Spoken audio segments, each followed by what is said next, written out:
Don't be so hard to reach. Hello, hello, hello. Tell me where you Look who's here. Our favorite and only guest.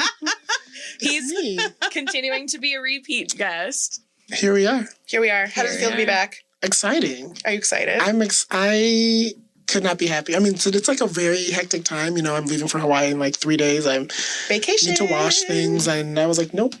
Gotta do, because if I don't do it now, it wouldn't be fitting to do it in 2 weeks. Exactly. So, well, all the information. We appreciate it. I appreciate it. We're so glad you're here. We loved the episode with you. It was so I'm fun. obsessed. And everybody else, okay, so before we start, so we went to a birthday party where everybody else who came was like, is this the Michael who's on Therapy Rebranded? That is true. That did happen several times. It's like little old me. It was very cute. That is very cute. Thank you for having me, though. Real shit. I'm like very excited. Of course. And you'll have to come back again. We'll just pick up the show. We're gonna. I can just become your like Black queer correspondent. Oh Perfect. my gosh. So whenever y'all need Love. Yeah. Love that. We need that take. Yep.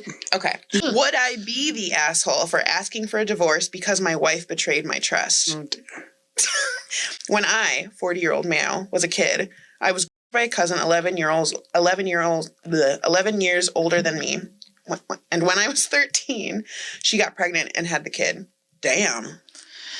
I don't think I've ever heard a sentence so intense. I need you to read it one more time. Yeah, sorry, I fucked that up and laughed. And it was Actually, you didn't fuck it up at all. I just need to hear it succinctly. sorry. Because my brain heard it, but I want to make sure I processed it correctly. When I, 40-year-old male, was a child, I was by a cousin 11 years older than me, and when I was 13, she got pregnant and had the kid.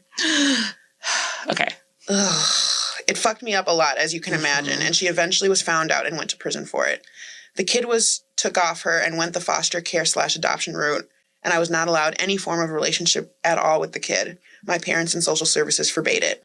He's now 26 and has had a very troubled life, I understand. Been in and out of prison. I have continued to have no relationship or contact with him. How does he know all this? Wait till he finds out his birth story. Oh, God. No, literally.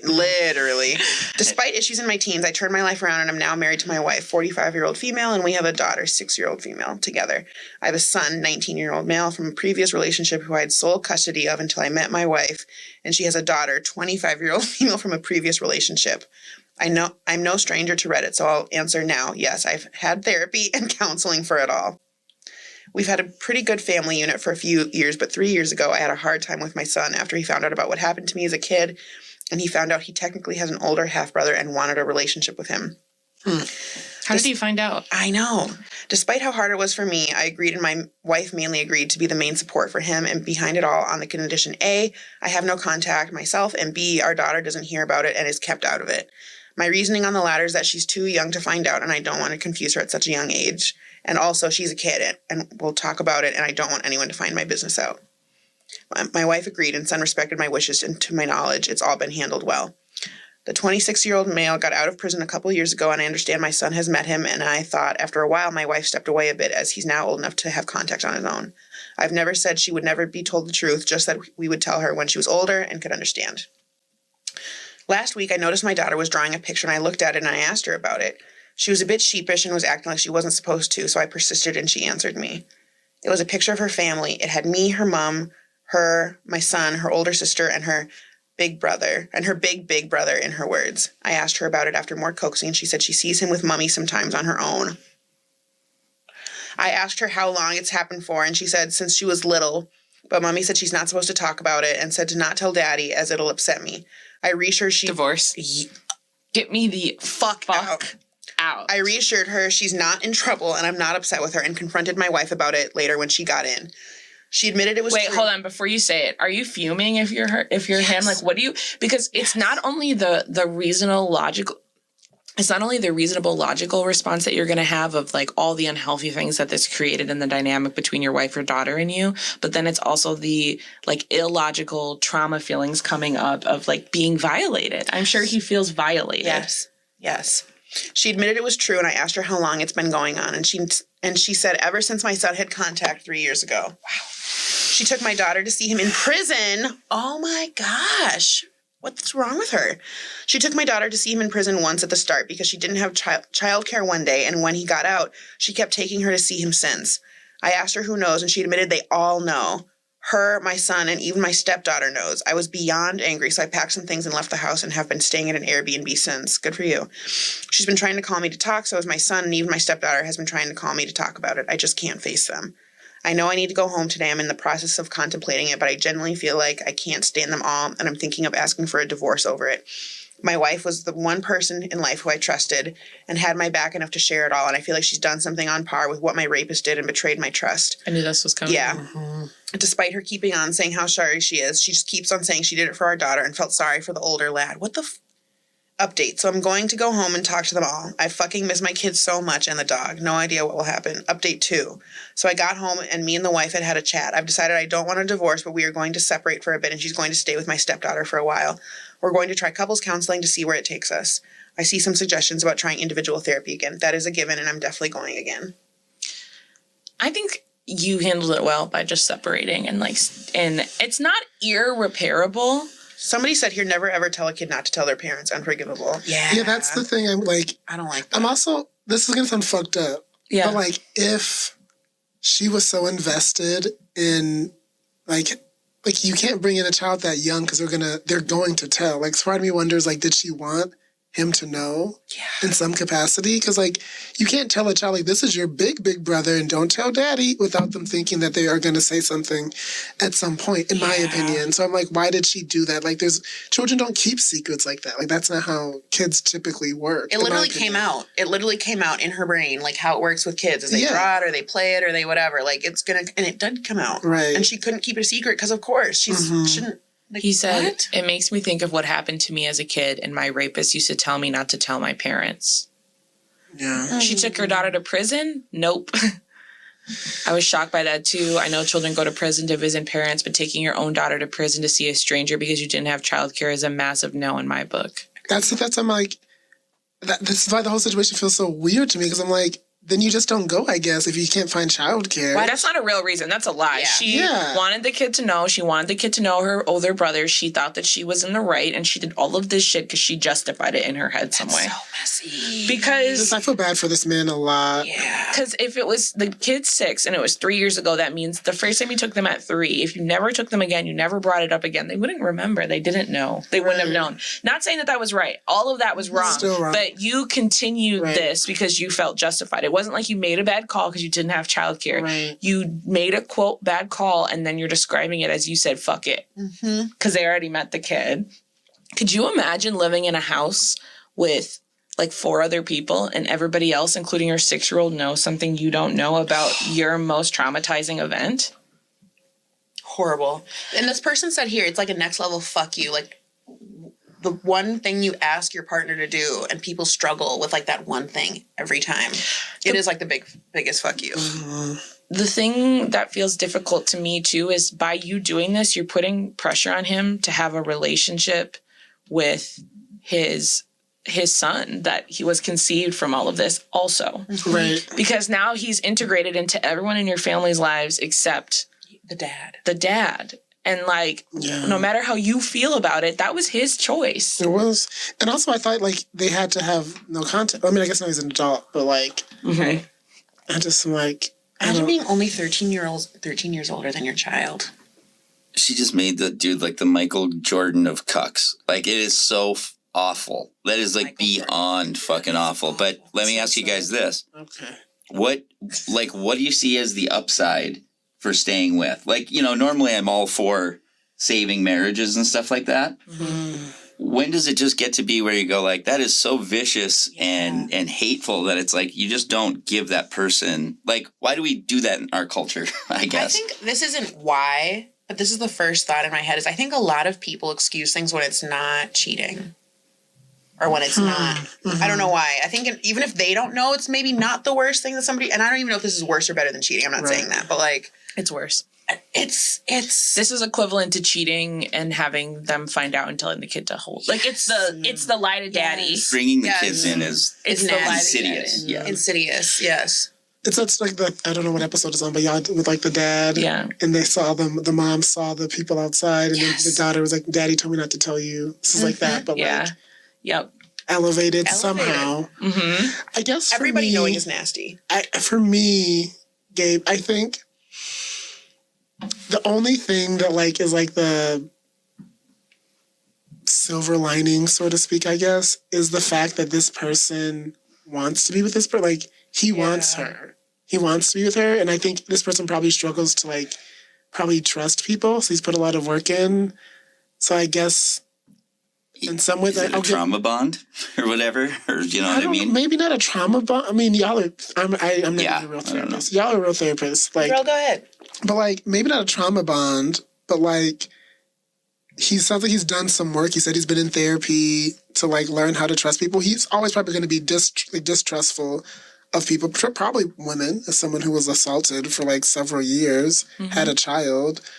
So I wonder, I think that maybe that's one piece, is, like, this is a person he, like, decided to, like, try. I don't know. The thought that comes to mind while you were talking is that his reaction to this isn't going to make sense because it's going to be based off of his 100%. trauma reaction, which is why I think he did the right thing by just separating and not divorcing, because I think that it's not to say that he's not going to divorce, but I don't think you want to blow up. You don't want to feel like you blew up your life because of a reaction. You want to feel like it was a choice. Yes. And like separating's a choice. And then It is. them deciding if they want to do couples therapy is a choice. Like all of those things are choices.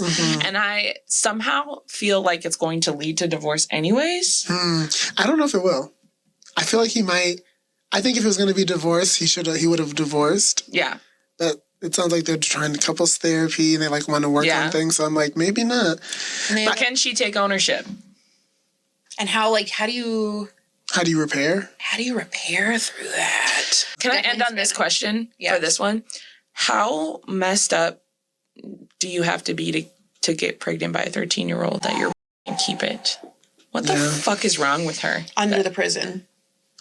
Why would you want to keep that baby? I actually don't even want her in prison. I just want to get her to get her ass whooped every day for the rest of her life. I don't even know about all that. I just don't like that you lost. Like you don't even have self-preservation. That's the part that always gets me when people don't have self-preservation. Like this was gonna come out. Did she think was she getting away with it for so long? She thought she was gonna get away with it. I don't know. They think that they're in love. Have you ever heard these women talk? They're like, no, they don't. We know it. Right. They might even be lying to themselves, but whatever they're saying is like it's a real relationship. Nah, they lying to everybody. Nah.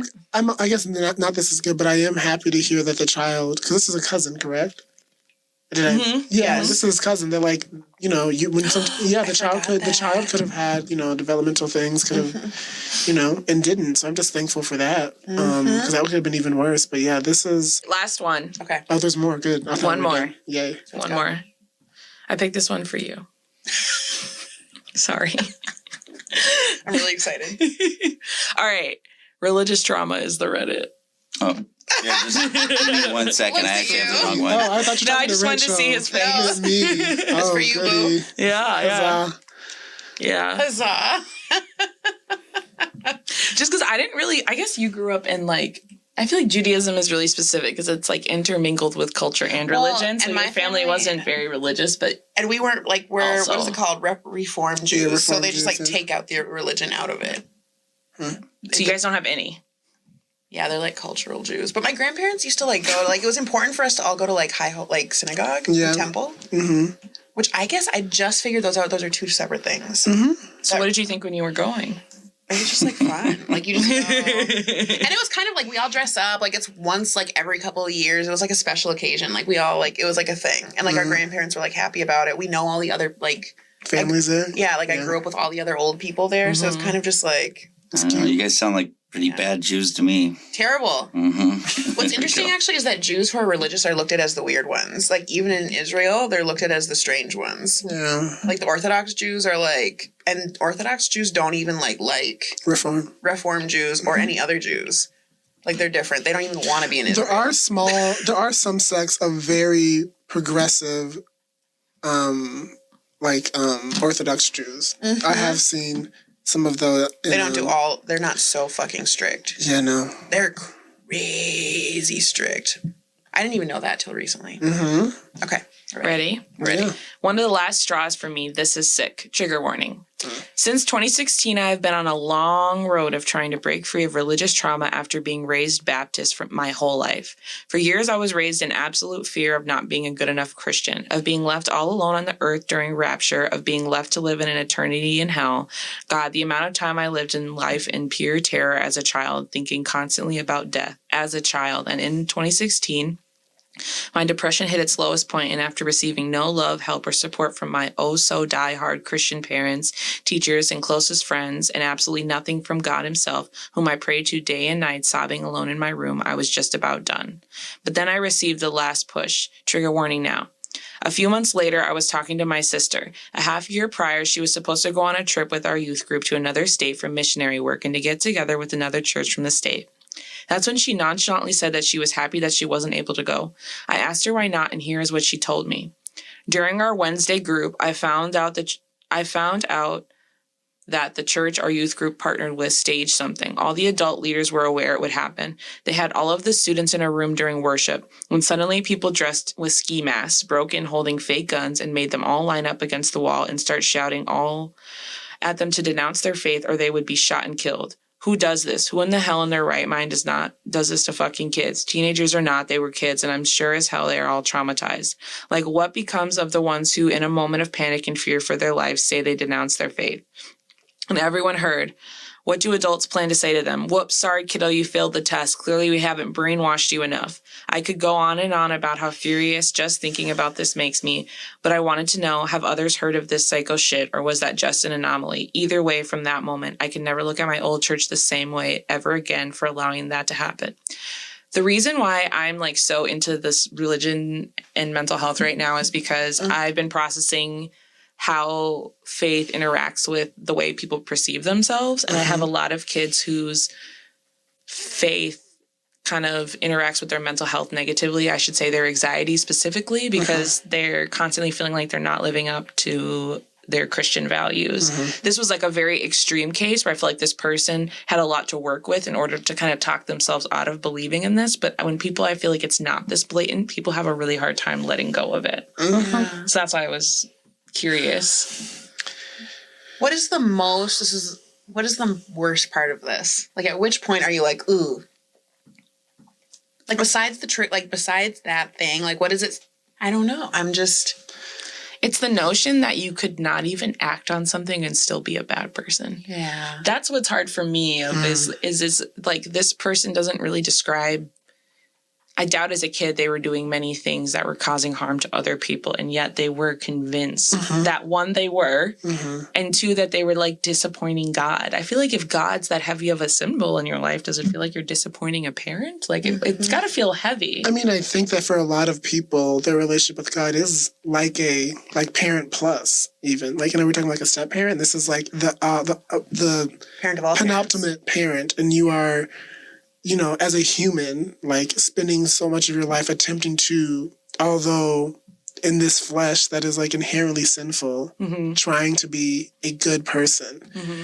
And I think a lot of people, like, live a life that they've constantly felt horrible for being who they are, When you are working with queer or trans kids who come to you, do they often talk about religion, or is there kind of that aspect, or they talk about... or when and if that does come up. Yeah, it does come up. It does come up occasionally, and it is things like, it's mostly like, I don't hear it as like blatant as like, I've been a bad person, I've been working hard, but I do hear like, my family, my church community, when I came out as trans, heard that, like, said these things about me and these things about this, and like, but that's not who I am. And then like that struggle of like, well, that's what they're saying, but I know I'm like, I volunteer, this is just one part of myself. So I hear a lot of that. Or I've met a lot of like college age folks since I met the U. I meet a lot of college age folks who were like, oh, I was raised religious, but like when I got to campus, when I got to college, when I now live on my own, I've like completely removed myself from that space. That's what I hear probably the most. And now they're working through that, and maybe they'll think through some like traumas, but not like can I reclaim or can I do some like thinking about that? Some, but not a ton. But more so it's like, how do I keep that distance from it? But I have heard of churches doing a lot of things like this. Really? Not this intense, but things like, What would be the point of trying to have someone come in and scare them into denouncing their faith? because they want them to learn that they're like, you're supposed to, especially if they're like a fairly conservative or denomination or the way they're practicing Christianity, the expectation is that we're creating people who will die for their faith. So they would say, people come in there and be like, denounce your faith or we're going to shoot you. And you would say, wow, then I should die. Wow. When you think about the actual trauma that can put in a kid, it is beyond fucked up. Oh, yeah. No, I can't believe that's not, whatever, that you can't put him in prison, I guess. I don't know. Yeah, I mean, a lot. This isn't, I haven't seen those kind of things, but there's a lot of things like this that I think are like fairly normal. I did not go to anything like this, but I do know like a lot of other churches. Really? Yeah, it's, especially I think like I'm a little older than y'all, you know, like about 3-4 years, 5, like 3 years. 3. There's definitely like a lot of churches I think doing not this, but like they would do these things. There's like This American Life about it that my friends were really into, like back in undergrad. Like they call them like hell houses, where they would like pretend like you died and you're now in hell, and they would like, oh my god, like this is what hell is like. I mean, obviously they're not like, you know, physically hurting you, but it's really scary, and that'd be like a thing that they would do very often to like remind you of like, what's at stake. This is what it is. This is where you go. You know, if you do bad. I have a question for Michael, which is like, when in the church that you grew up in, was God someone to be feared? In some ways, and not all the ways. I think God was like a lot of different things, but like that was definitely part of it. Like I had this conversation with someone recently when like we were like doing like the like Noah's Ark story and how like God was disappointed in the world, so he like destroyed it with a flood to get rid of everyone, and this idea that like he would do the same thing again but with fire. That's like how like how the next time the world ends in a lot of churches, and a lot of the rapture and thing, which involves a lot of like the earth being burned, and like that's like a normal thing, which is like terrifying to think. And so yeah, I think that I definitely had some fear of God, or not even always God, but sometimes like the ways that I know that what this man, this pastor, this like figure would be saying about God. That was like something like it wasn't so like it wouldn't always be like, oh, I'm terrified of God, but like this man knows a lot and has like been able to interpret the Bible, and like he's got clear on what God wants and thinks, and he like has like his like, I'm working with dial-up to God, so it's like I can't get there all the time, and it's a shaky dial-up. This guy has like direct connection, direct Wi-Fi, like fiber optic. He's clear on what God is saying. Yeah, so like, and so this person got really clear, so then they can tell us so much about so many things, but particularly about like churches, and particularly I think Black churches. It's about power. It's not really about God. I think it's oftentimes about this idea, and many things. A lot of my work, a lot of the like my thinking is around like how like if we start doing a power analysis, we can get really clear as to like what's happening here. Yeah, and I think for a lot of folks, particularly a lot of cisgender, heterosexual men who were leaders in their churches, they didn't have power in many other places, right? These were men who didn't have a lot of like financial stability. These were men who, for a variety of reasons, through their racism and anti-Blackness, like didn't have access to like a college degree. These are men who, were probably at like entry-level jobs for like most of their lives, but they could have power in this one space. And I think this is always, my dad and I fight about this all the time, is I was like, because my dad and I have a unique relationship, but we have lots of conversations about like the hardships of like him being a pastor. And I oftentimes, when I'm talking to him, I'm like, yeah, that's real. But I'm like, you have to remember that for so many people, this is all they have. This is the only place they can do any kind of like, they don't have anything. They don't have friends, like deep, close friends. They're not like in like neighborhood associations. They're not practicing painting. They're not, collaging or like making pottery or whitewater rafting. This is this is They're only filling their spirit by coming here. coming to church, and that's all they get to do. And it's not even about like the church part. A lot of the tensions are about like the structures that we place when we like now I'm sharing space with people. Now I'm going to create a hierarchy, and now am I a missionary? Am I this person of this? Am I in charge of this auxiliary board? And this becomes so vital to them because I'm like, that's all they got. When they're not doing that, they go home and sitting by they're themselves. sitting by they're at their like entry level job. They're just retired because they've been in this. They've worked at fucking 3M. the 3M. They worked at Factory. They worked as a bus driver their entire life. They worked at the jewelry counter at Sears their entire life. You know what I mean? They were a cashier at They're important Walmart. in this other space. You can find importance for this one space, and so people will. So I'm not surprised. I have done this one thing that's sort of similar. So my parents was not church related, but there were a lot of church people who did this with me. There's a program in Minneapolis called YCAP. It was the Youth Career Awareness Program. It took place at Dunwoody College, and it was for like at-risk inner city youth who were like not doing well in school. I'm from the suburbs. I was doing well in school, but we lived in the suburbs, and my parents are always like, even though they liked the suburbs, they were like, we got to get you around, like, make sure you're still with a bunch of black folks. So they'd take me to this program because it was close to my mom's office, and she worked in a place that was close to Dunwoody. So I would track down with her, and I would go for this program for, like, basically, like, July, part of June, most of July, and then August I'd have, like, a free, like, that's when my summer would start. And I used to hate this program because it was so weird. Because everyone would be like, what are you doing here? Because I'm like, at that point, when I was like in 7th grade, 8th grade, I was like, really getting into like, I don't know, Alanis Morissette and like Yellow Card. And they're like, what do you do? Like, where are you from? I don't know whose decision this was. But they take us camping, which already I was like, all right. They took us camping. Yeah, like relax. Because like, just because you're black doesn't mean we need to like spend like 2 days in the woods. We went to this camp, and we'll see if I can find an article. There was this like runaway slave reenactment that we would do. No. Dead ass. And like this woman, you have to find something. Didn't see that coming. This woman would dress up like Harriet Tubman, and she like walking us through like freedom. And it was at the end. How old are you? Let's say I was grade. Like 120? Like 13. Yeah. 13. That's insane. No, it was really wild. And were the kids clowning? Sometimes, but then sometimes they weren't. Because at the end it got kind of scary because like they had like dogs. Did you walk with them? I did it. They had dogs? They would have dogs and like they'd shoot guns. They'd be like, get him. And you had to like run to Holy like, fucking you had to like cross this like kind of creek to like get to freedom. That was like Canada. And they they had like, you'd meet Harriet Tubman, you'd meet these like slave owners, because we were on the Underground Railroad. Yeah, we're practicing getting trafficked. And kind of, and not the same thing, but like we did do that. And I will say, our parents thought that there was like, they would kind of just like maybe tell like some stories. They didn't realize that we were like, no, we're like running. We're running for our lives. Like, yeah, like they like. Dogs is crazy. They had like fake guns.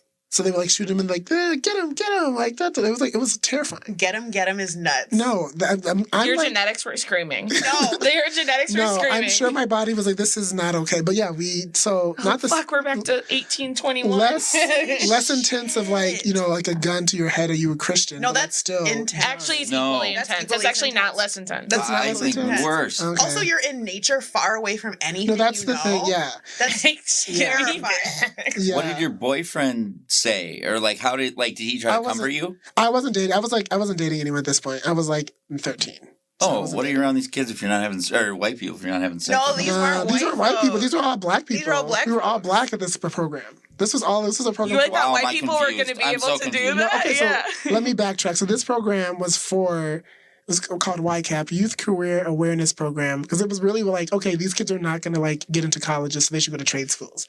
So I like learned some stuff, but mostly it was just like, I don't know. Working with like, your hands. Like, that was just, I wish I was fucking with some of them people. There's some of the, can I say this? I can. I was a child. They weren't interested.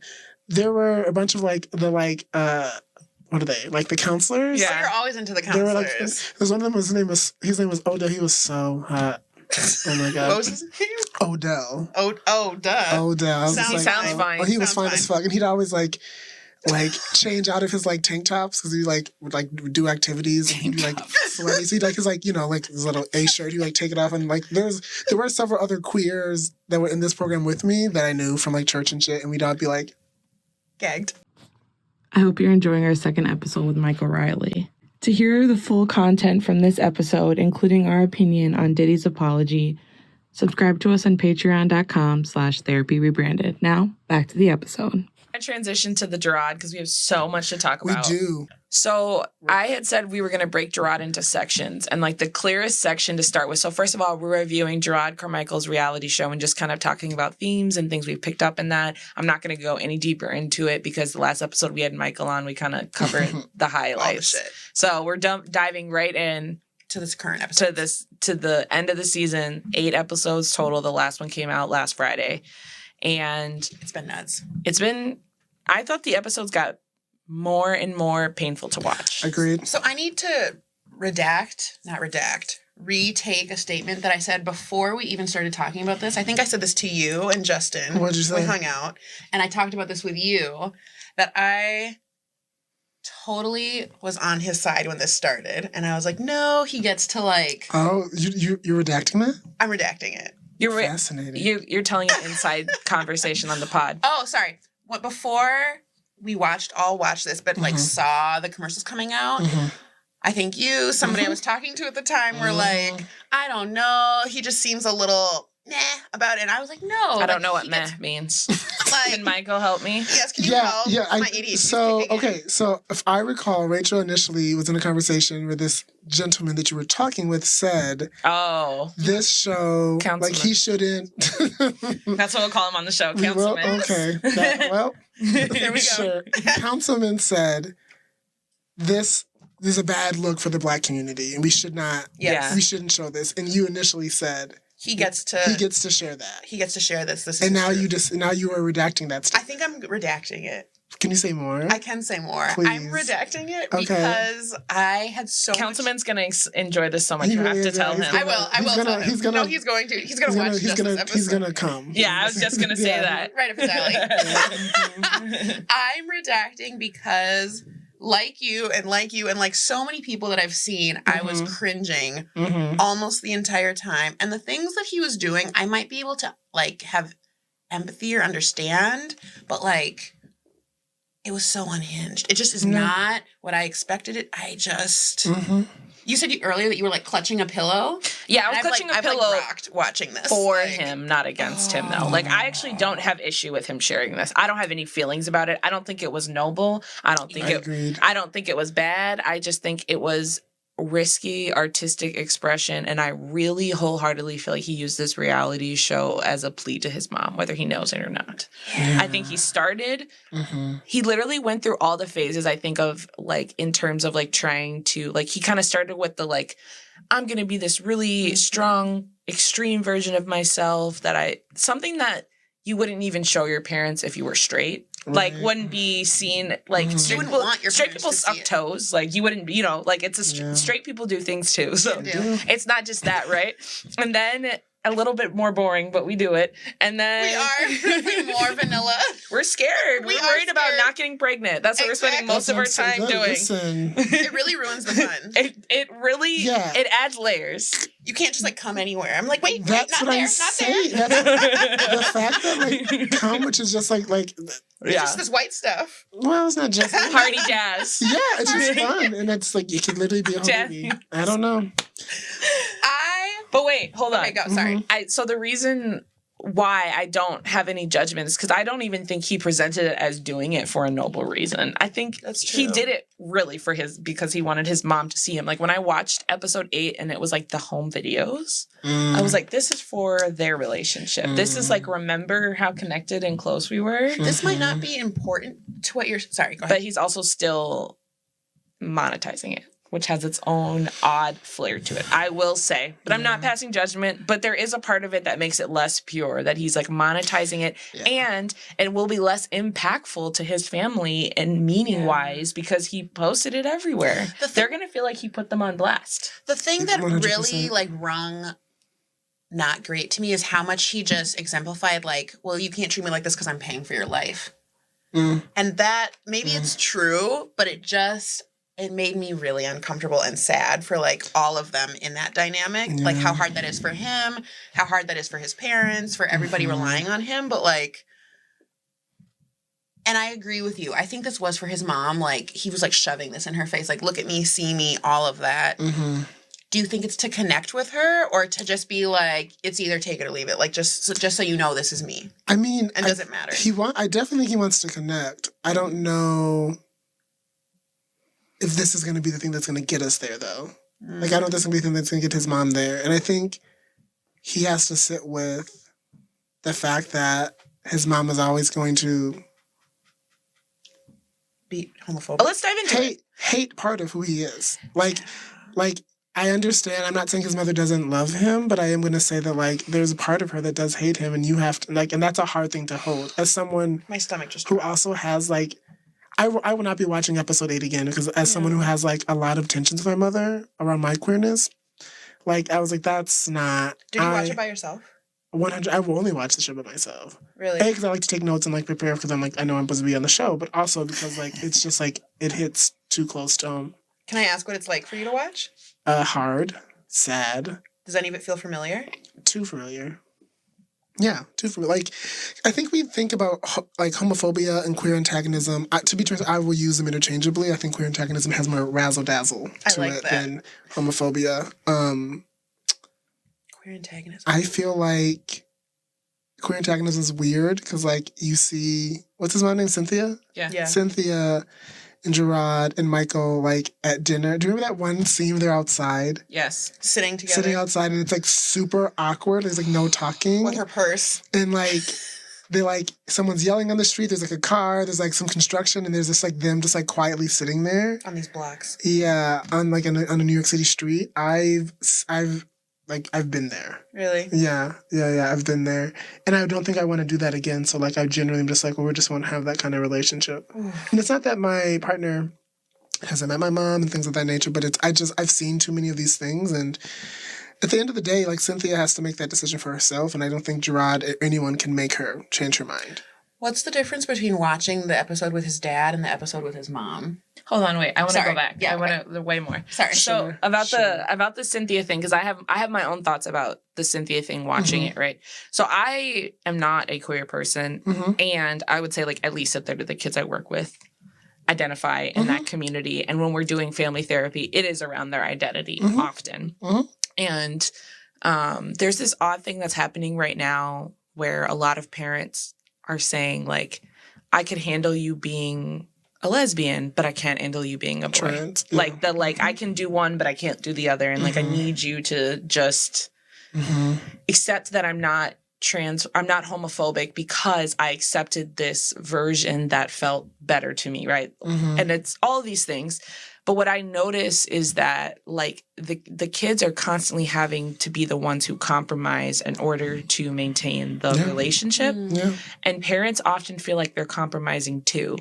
And what I was watching when I was watching them do this therapy session, he brought his mother into therapy, I think, with also a clearly person who was like a queer black woman. Yes. A queer black person. Like their therapist, which felt intentional. Yes. Because it's also not his therapist that he has with his couples therapy. Yes, unless he has a variety, like a therapy team. Like, I was like, where did you pop up? You just, like, grabbed her for the session. What it looks like, yeah. Yeah. So I thought that was kind of... That is interesting. And I was watching them and I thought, both people truly believe the other one is asking them to compromise a piece of their identity to be in relation with the other person. Your eye just twitched. What's coming up for you right now? It probably did. Yeah, and well, no. So I'm not even necessarily throwing it back to you as much to say, like, this, again, I've really been exploring religion from a therapy perspective because of how many people I work with who are in these religious communities, and it's so integral to how they see the world. And I really wholeheartedly believe Cynthia feels like he's asking her to change who she is. And that it's not an unfair ask for her to change who he is. And when you're working from that standpoint, how do you really get anywhere when someone believes that your identity is a choice? Right. And I guess She busted that. I mean, I do think Christianity is a choice, Mm-hmm. but I think in the way in which she moves through the world, it doesn't feel like a choice to her anymore. I also thought it was interesting. She talked about how Christianity came up a little bit later in her life. Yeah. Kind of seemed the unspoken thing I felt like Jerrod was hinting at through the way he was cutting that shot was that it came up to deal with her marriage. Potentially. Then the infidelity. Yes. That's how it kind of seemed of like, help me go through this. Yeah, because she did say it came up a little bit later, yeah. But I just thought the notion that Christianity is something that can't be changed, or this view of the world can't be changed. It's the static thing that's core to who I am, feels foreign to me, and also feels hopeless. Like I was kind of watching them and I didn't feel a lot of hope. Yeah. Yeah. I feel as there has to be so much more on the cutting room floor that we didn't get a chance to see. Yeah. I really loved to have seen her in conversation with the pastor at the Progressive Baptist church they were at in New York when they all went to church. That scene was really short. Mm-hmm. I really thought that could have been an interesting kind of space. But also the pastor didn't explicitly say, to me it's something they were like, you have to love your son even if he's gay because you don't get to judge, which is different than the way you're thinking of as someone being queer as a sin is actually wrong. Yeah. Is different. And that's where it was at. And I was like, maybe we only saw that part and there's more. That's what I'm hoping. But it didn't hit the button. But it didn't. No, I want people to be a little bit more clear that, and I don't know if you may not know this, but in undergrad, my honors thesis was around queer Black church folk and the liminal space they exist in, and I was gonna go to seminary school to do queer churchy work. And I didn't get into Harvard. That's the only program I applied to. Long story, but I applied. So I this is a thing I've been thinking a lot around. So I think we need to be really clear about the ways that white supremacy and colonization has even stripped away what's in Christianity, right? Mm-hmm. So many of the stories that we're talking about around man and woman or the, gender binary, that's not what's actually in the Bible. And for so many of these Black churches, a lot of these folks don't have seminary degrees or don't read Hebrew. Hebrew's incredibly hard to read. You would know. I don't know how to read that shit. It's hard, it's hard as fuck. It's super hard. So for instance, one example is when it's like learning Arab. It's very much so. Hard. But one of the examples that I think about a lot is when people think about the word God and the way that it's now translated, it's actually it is an ungendered term. Actually in its most rawest of Hebrew forms. And then as the Bible, became more God became a he because of patriarchy and sexism and colonization. But that's actually not what was said. Sodom and Gomorrah is not about gay stuff. It's about hospitality. Actually, there's all these examples of things that are biblically people will turn to, but we didn't see any of that. Mm-hmm. And granted, there's still opportunity and abilities for those things to go this is still someone's perspective, but it's a different perspective because it's about well, this is actually what was written here. I don't know. It's just it's so mixed up. It is very mixed up. It's very mixed up, very mixy.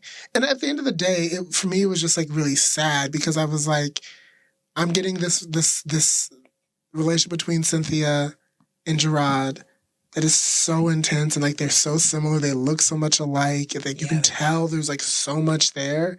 And he talks about them being close. And them cuddling. And we only got 22 minutes? Yeah. 28 minutes of the show. That's all we got of that whole relationship. And I just would have, and again, this is my own shit. As someone who, my mom and I are super similar, look really similar, have all this. You talked about keying with your mom? Yeah, my mom and I would key down until she was oh wait, you're gay? This is, Mm-hmm. And so it's just really, I don't know, it's just... It's the worst. It's so sad. Dissonance. It's so sad to watch. And I love I agree with you that we actually, I feel some kind of way. Not a bad way, but mm-hmm. I do think that if he wanted to share this, he gets to share it. But I'm just there's so much more. Yeah. And I hope I pray that they're working so hard on it. And I pray that you didn't just do this with your mom and just didn't. And then, like, the camera turned off and you're like, all right, Cynthia, like, you get your check from HBO. Did you make sure you filled out your fucking W-9 right? Like, Yeah. see, you know what I mean? Like, I pray that they're, like, still working on that. That's why I hated the little 5-month part. Yeah. So I was like, nah, nigga, what the fuck happened in between that? This interim of, like, what we saw then to now. Or did you just pop up on her again? Right. Like, what's actually the, like, if we're gonna do it, like, Show it. walk us through it. And I know that's hard and intimate. Yeah. And maybe this is my own shit, but like my own, because my parents aren't on, they're not even on a podcast. You know what I mean? Like, we're not doing this, but like, I guess I saw him start. And because I know that he's like, you know, thinking about what the show is, because he is aware of that. And that's why, even though him and Tyler had that conversation before, he brought Tyler back. And even though, like, he's like, no, I'm on Grindr meeting all these hot guys. I'm like, that white man is a giant porn star. Like, that wasn't just like, so, even if it was someone you met on Grindr, this man coming onto your It's a show thing. is you know why you pulled that man. Like, so he knew what he was doing, and I feel the same way about Cynthia and the mom and his bestie and that other man he's in a comedian with. Like, everyone he pulled in, I was like, I know that you are showing us a part because you know that's going to be like the thing, but like, these are actually real people, and I hope that you're like, you didn't need to show us all of it. Fine, fair. I mean, I'd like to see it all of it. Fine, but I do hope that you're doing some of that work, and I don't think he is, because I do think he just kind of just wanted to create like a show that was going to be buzzy. I know. I kind of like can't get out that it felt like that. Mm-hmm. He's a comedian, and so Yeah, I appreciated like he's funny. Like, he is funny. Like, I'm chuckling at him and his little quips. Like, he's a funny person. He's funny. It's just like, you didn't care that any of them, like, how you were talking about your best friend, or how you were talking about that other, like, I don't know. You didn't care that any of them were. I would care that if people that I cared about were gonna like see me. It's like watching a confessional on like like an actual reality TV show. So I don't mean actual, but like one that we're used to. Right. I just, I don't know. as I was watching him with his mom, I do think that I hope that they continue that. And in the 5-month part that we're referencing is like at the very end of the last episode, he showed like him and his boyfriend there at his parents' house. And I think the part that was like the most overwhelming for me to watch was like his partner and his mom appeared to be relating in a way that was relaxed. I don't know if you saw, but like Cynthia like touched him in the kitchen. Yes. Went to Michael, and I was like, okay. Yeah. And maybe that's a sign of progress, and they don't need to share all that with us. That's fine, because I know that some of my being like, no, share all of it, because like this has been my life for such a long time, right? So maybe, but I did see that, and I hope. I don't know. But the part that was throwing me with Michael, his boyfriend, is I felt like throughout the show, his boyfriend was judging his relationship with his mom. He was judging his mom. And at the same time was like putting himself in these uncomfortable positions for Jerrod. Yeah. And it just felt like everyone was there for Jerrod. Nobody else wanted to be there except for Jerrod. Like, boyfriend didn't seem invested in mom at all. Mom didn't seem invested in boyfriend at all. It felt very much like, if I was straight, this is what we would do. And so we're going to do it because I deserve to have this. And you don't get to take this away from me because I'm queer. And I think sometimes it's okay if you're queer to be like, I don't get to have that. And I don't think he got there. Like, you have to like mourn that. Like, I know I'm never gonna have That the relationship. kiki down. Like, I know, me, Michael Kim Riley know that like that's not probably gonna what I'm gonna have with my parents. And is that sad? Heartbreaking. Heartbreaking. I want that so. I like, and More it's than anything. not more than anything, because there's a couple of things I want more than that. But it's something I definitely want, and I know that I don't get to have that. Yeah. That's hard, and I had to do some work around. You know what I mean? To like to really mourn that and to understand that that's like A reality that your life will be better if you accept. Yeah, not like woe is me, like pulling out my hair, like screaming to God, please. But like no, at one point I'll be able to like know that, and I'll be okay. Or maybe not okay, but like I will be at ease. You've expressed before on the last episode, for anybody who hasn't seen it, you're missing out. But thank you. You basically expressed that you know, your relationship with your parents changed significantly when you came out and shared your story, and it's really awesome. Thank you. As part of like your experience of trying to integrate, like, can I be my full self and be around my family? I'm gonna dip my toe in. Have you've brought partners around? I have. Have multiple? My last partner, my ex, a little bit, like in like passing ways, like, oh, I'm gonna get a ride and we're gonna. I brought my partner before that. I'm a Libra, so I date a lot of people long term. And before that, I dated, and there was like a couple moments, and they all went very left. So I was like, nah.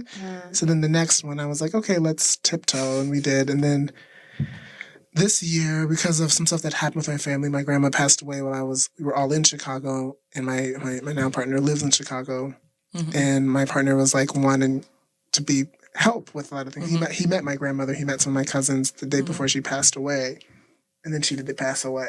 And so yeah, he's been around a lot more. Yeah, he's been around a little bit more, but I don't think. No, actually, I don't think. I think it's always hard. Point blank period. It's always hard, and it's a smidge easier because I know that my partner is Black and is like knows Black churchy things in a way that is my other partners who have not been Black and churchy do. Not that he's church. So he knows how to behave in that world if he chooses so. Do you know what I mean? Yeah, he knows how to fit the mold if he chooses. He's been there before. Like he's not religious that way. Like we don't go to church. He doesn't. He's not going to church on Sunday, but he's experienced it before, and I think just like has a different kind of. He knows what the rules are. Yeah, and so he knows.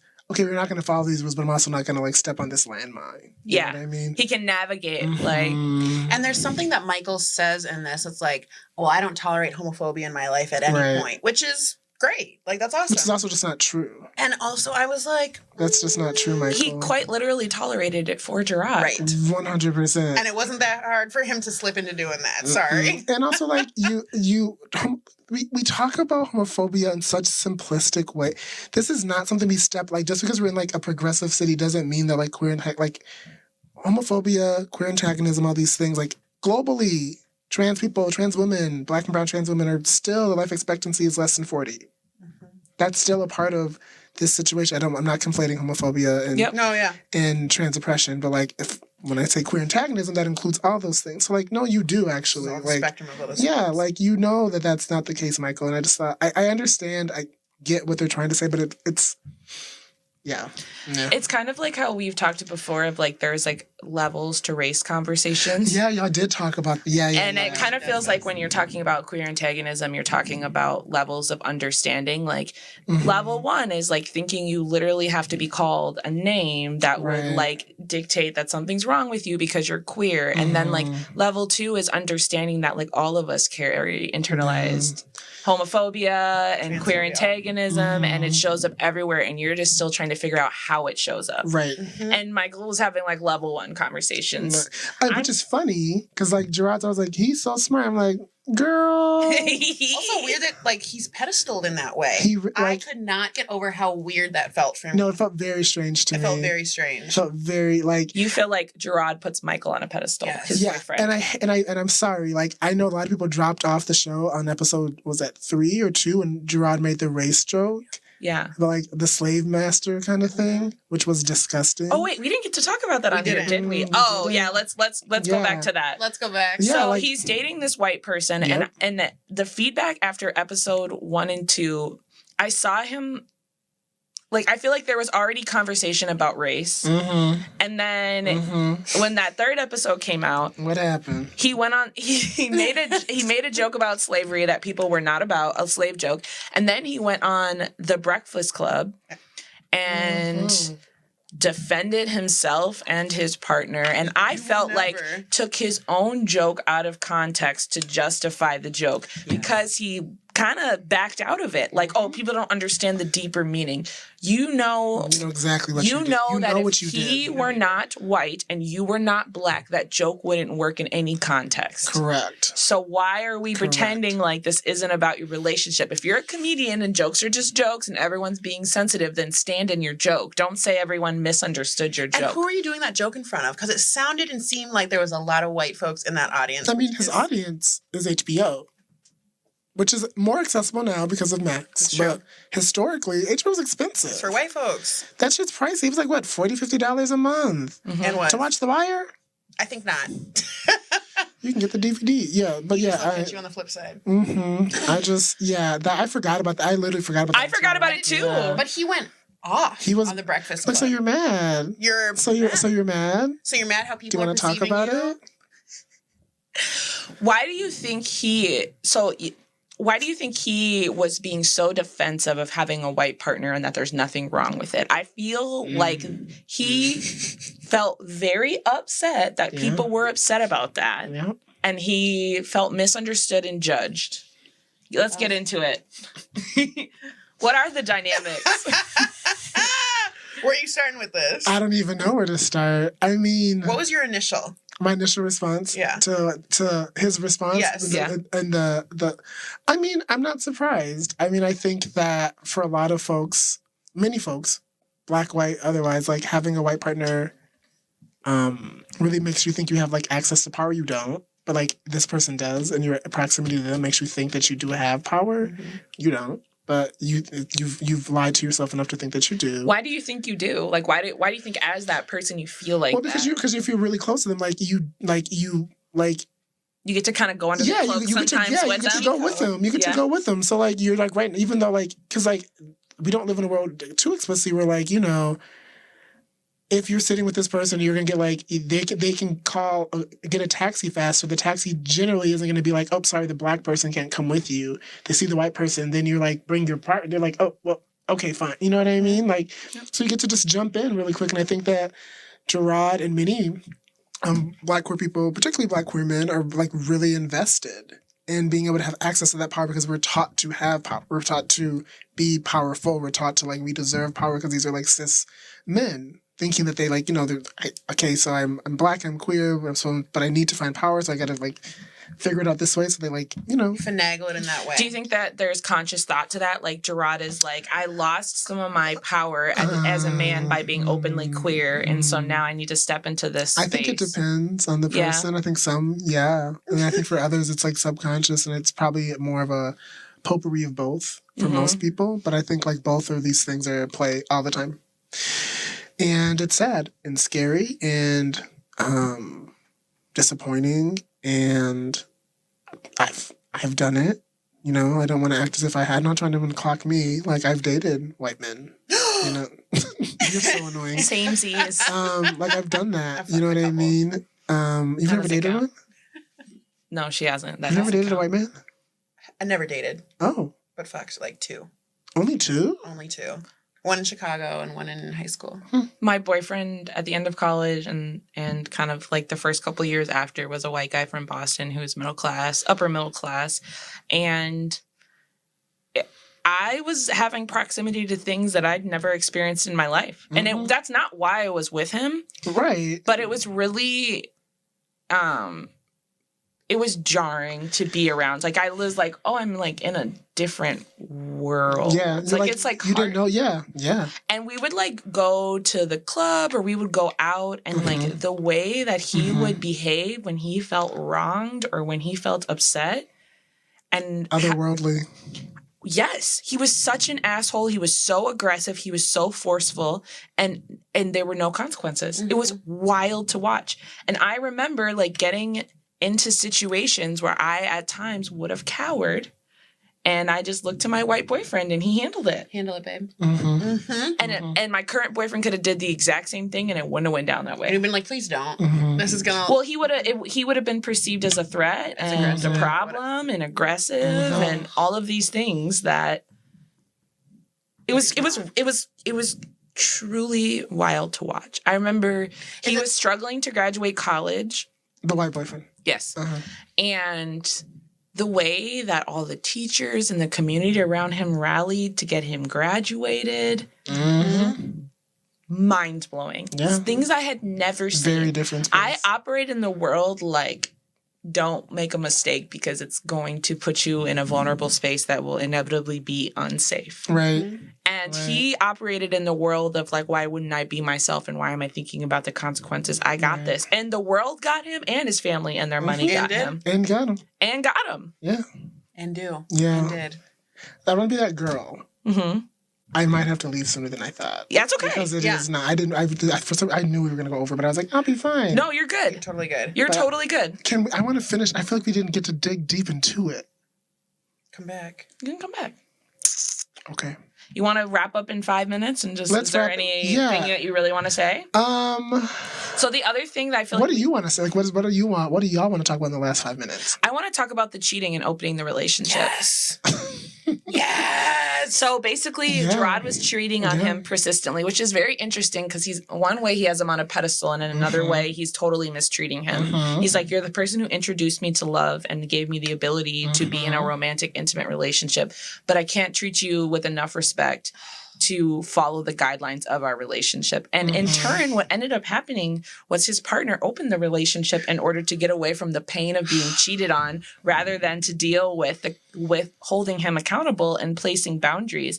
So they opened their relationship. They had some sex together that I felt like, based on their body language when they were checking in after, was genuinely fun. Yeah. I could be making that up, but it looked like it was fun for both of them. Threesomes are fun. Yeah. And then it transitioned, I think, into very quickly Jerrod trying to enjoy being open, some of it being spoiled for him because he had to tell his partner, and then his partner not necessarily wanting to have sex with other people, but doing it in a tit for tat. That's how I felt when I watched it. And I want to say that I felt Jerrod also didn't like Michael doing it. Yes. He did not. Yeah, he was It was like, very heterosexual male in that way. But I mean, one of his friends said it. It was like, well, you were a straight guy, so yeah, you probably do feel like this weird sense of ownership over Michael, which again made me feel really icky and weird. But yeah, I think.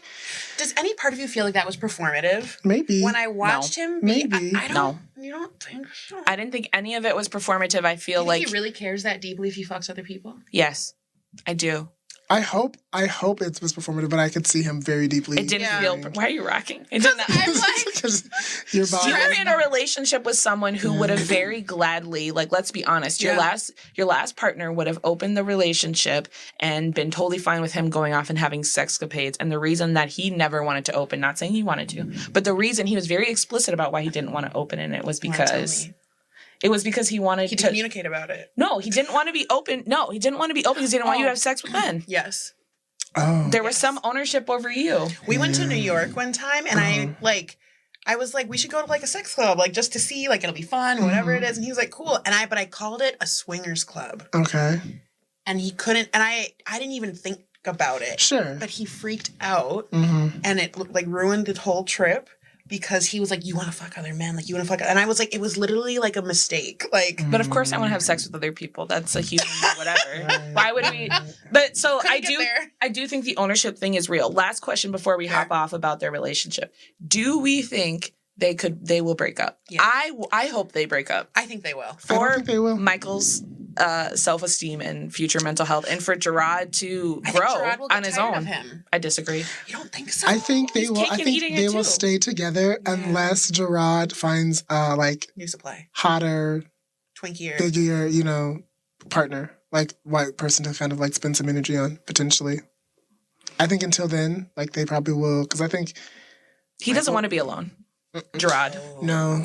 And I understand that, because I do think you can learn things in relationship, but I definitely think he needs to do some deeper interrogation and maybe stop. I don't know. I just feel.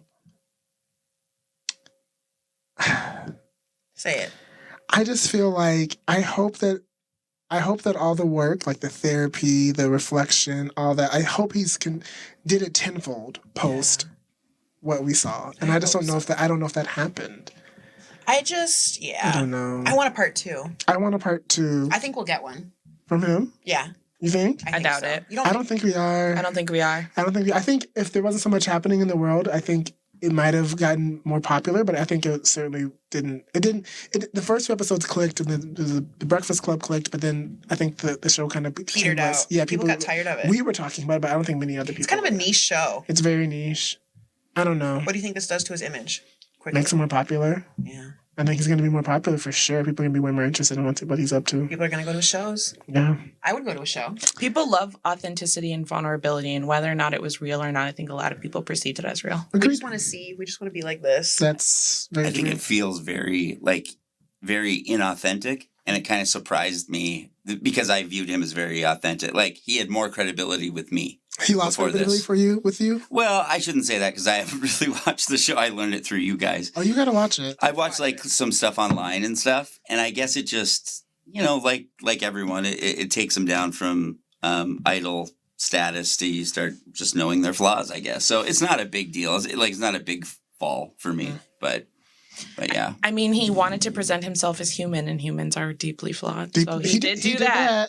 But anyways. it's the insincerity, I guess, is the part that like a lot of this stuff feels like desperate comic stuff that I know all too well. And on that note, Michael, it was wonderful having you. Thank you. Please come back. Please. Whatever. Great. Whenever y'all want me to come, like, great. You have to. I mean, we have more to say over this, but I have to see these people. Of course. And not go to the wedding. Yeah, that's kind of my thought. If I see them today, I'm like, will I go to your wedding? Maybe I won't. Don't do it. You'll get a vibe check today. See how you I will Look get it. a vibe check. He was doing that all throughout the show. This one is the funniest one. Yeah, I agree. This is the best one. Let me call this car child. Oh, goodness. Oh.